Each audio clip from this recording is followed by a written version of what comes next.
জিন্দাবাদ অখিল গগৈ জিন্দাবাদ জিন্দাবাদ জিন্দাবাদ আব্দুল রাজাক জিন্দাবাদ জিন্দাবাদ জিন্দাবাদ রাজের দল জিন্দাবাদ জিন্দাবাদ জিন্দাবাদ রাঙামাটি জেলা পরিষদ জিন্দাবাদ জিন্দাবাদ জিন্দাবাদ রাঙামাটি জেলা পরিষদ জিন্দাবাদ জিন্দাবাদ সৰ্বপ্ৰথমে মই পৰিচয়টো মই দাঙি ধৰিছোঁ।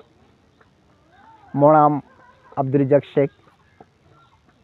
মোৰ ঘৰ বৰাইবেৰী। বৰ্তমান মই আলমগঞ্জ পাৰ্ট 1ত পাৰ্মানেণ্টলি থাকি আছোঁ। তাতে যিকি নহওক, আগন্তুক 2025 যিটো পঞ্চায়ত নিৰ্বাচন হৈ আছে, এই পঞ্চায়ত নিৰ্বাচনত আমাৰ 14 নম্বৰ পাণবাৰী ৰাঙামাটি জিলা পৰিষদৰ ৰাজ্য দলৰ মই মনোনীত প্ৰাৰ্থী, আৰু মই আল্লাহৰ ওপৰত মই আশা ৰাখোঁ বা ভৰসা কৰোঁ এইবুলি আমাৰ এই দলে ৰাইজৰ দল সৰ্বসাধাৰণ ৰাইজে গ্ৰহণ কৰিব।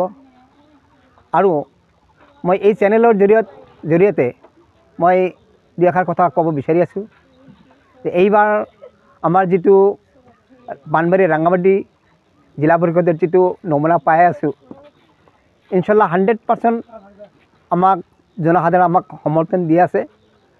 আৰু মই আমাৰ সৰ্বসাধাৰণ ৰাইজক বা ভোটাৰসকলক আহ্বান কৰিছোঁ, মোৰ অন্তৰস্থলৰ পৰা মই আহ্বান কৰিছোঁ এইবুলি মোক এই পঞ্চায়ত নিৰ্বাচনত মোক বিপুল ভোটত ভোট দি জয়যুক্ত কৰিবলৈ মই আশা কৰিলোঁ। পাণবাৰী ৰঙামাটি যিখন জিলা পৰিষদ সমষ্টি আছে, এটি কিন্তু দুৰ্গম অঞ্চল। হয়, দেখা গৈছে যে বিভিন্ন নেতা পালি নেতা ইয়াৰ পৰা নিৰ্বাচিত হৈছে। হয়, নিৰ্বাচিত হোৱাৰ পিছত কিন্তু ৰাইজক পাহৰি গৈছে।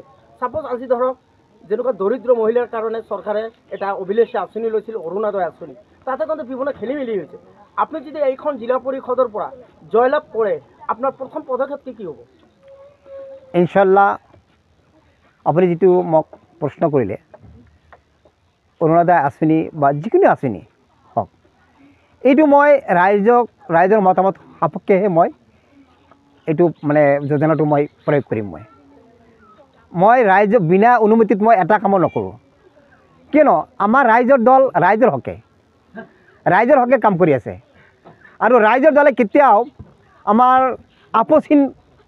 আপোচহীনত নাই, আপোচহীন মাতত সদায় মানে অটল থাকিব।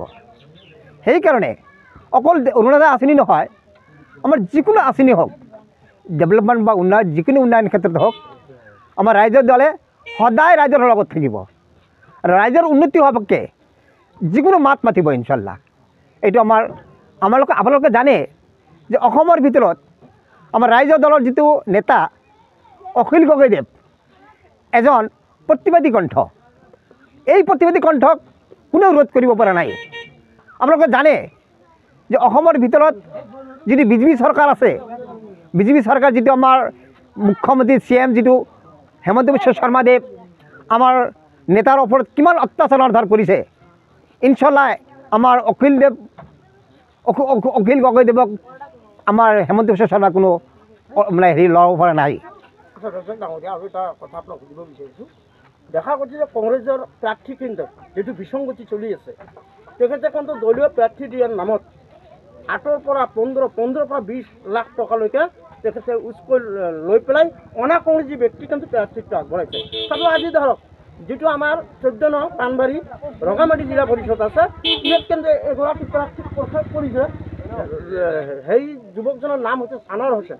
তেখেত কিন্তু বিতৰ্কিত নেতা বুলি পৰিচিত। তেখেতে কিন্তু 5 বছৰৰ আত্মগোপন কৰি আছিল। তেখেত যদি ইমান টকা দি আজি প্ৰাৰ্থীত্ব আনে, ৰাইজৰ হকে কি কৰিব? ধন্যবাদ। আপোনাৰ প্ৰশ্নৰ উত্তৰটো মই দি আছোঁ যে আজি কংগ্ৰেছ হওক বা বিজেপি হওক, আমাৰ সংখ্যালঘুক শোষণ কৰি আছে। আমি দেখি আছোঁ যিবিলাক সংখ্যালঘু অধ্যুষিত অঞ্চল, এই সংখ্যালঘু অধ্যুষিত অঞ্চলত আমাৰ এই কংগ্ৰেছে হওক বা বিজেপি হওক বহুত অত্যাচাৰ কৰি আছে। মই ইফালে দেখি আছোঁ যে আজি অসমত পঞ্চায়ত নিৰ্বাচনত 18টা জিলা পৰিষদ বিনা প্ৰতিনিধিত্বত জিকিছে আৰু 166জন আঞ্চলিক কাউন্সিল বিনা প্ৰতিনিধিত্বত জিকিছে। ইয়াৰ কাৰণটো হ'ল যে আমাৰ আপাৰ অসমত এই কংগ্ৰেছৰ কোনো প্ৰভাৱ নাই। ইয়াতে কেণ্ডিডেট দিয়াৰ নামত সিহঁতে কেলেংকাৰী চলিছিল। কেণ্ডিডেট কেতিয়া দিব লাগে সিহঁতে পাহৰি গৈছিল টকাৰ বিনিময়ত। আৰু আমাৰ ধুবুৰী জিলাত যিটো আপোনালোকে প্ৰশ্ন কৰিলে মোক যে টকাৰ বিনিময়ত কংগ্ৰেছৰ প্ৰাৰ্থী দিছে, এইটো ৰাইজৰ আদালতত মই এৰি দিছোঁ। ৰাইজে আপোনালোকে বিচাৰ কৰক যে যদি তাক 15-20 লাখ টকা দি কিনে তাক টিকেট দিছে আৰু যি নিৰ্বাচন খেলিব, এই নিৰ্বাচনত তেওঁ 15-20 লাখ টকা খৰচ কৰিব। মুঠৰ কথা 40 লাখ টকা যি সি মানে ব্যয় কৰিব, এই 40 লাখ টকা ক'ৰ পৰাই নিব, কোনে দিব তাক? তাৰ প্ৰথম সি যদি জিতে, বাই চান্স কৈছোঁ মই, সি যদি জিকে তাৰ প্ৰথম উন্নত হ'ব কৰাপশ্যন। গতিকে ৰাইজৰ কাম নকৰে সি, কিয়নো তাৰ 40 লাখ টকা ইয়াত খৰচ হৈছে। এই 40 লাখ টকা সি প্ৰথমতে উঠাব, তাৰপিছতে ৰাইজৰ কথা চিন্তা কৰিব। 40 লাখ টকা উঠাওঁতে তাৰ ৰাইজৰ চিন্তা কৰিবলৈ তাৰ সময় নহ'ব। গতিকে আমি ৰাইজৰ আদালতত মই এইটো বিচাৰ দিছোঁ, মই ৰাইজে বিচাৰ কৰিব, ৰাইজে বিবেচনা কৰিব। আমাৰ ৰাইজে যদি এই কথাটো চিন্তা কৰে যে আমাৰ যিটো কংগ্ৰেছৰ প্ৰাৰ্থীৰ লগত খেলিমেলি হৈছে, গতিকে আমি যোগ্য হৈছে, ইলেকশ্যন কমিশ্যনে তাক যোগ্য বুলি তাক টিকেট দিছে, কিন্তু এইটো ৰাইজৰ আদালতত মই এৰি দিছোঁ। মই এইটো ৰাইজে বিচাৰ কৰিব ইনশাল্লাহ।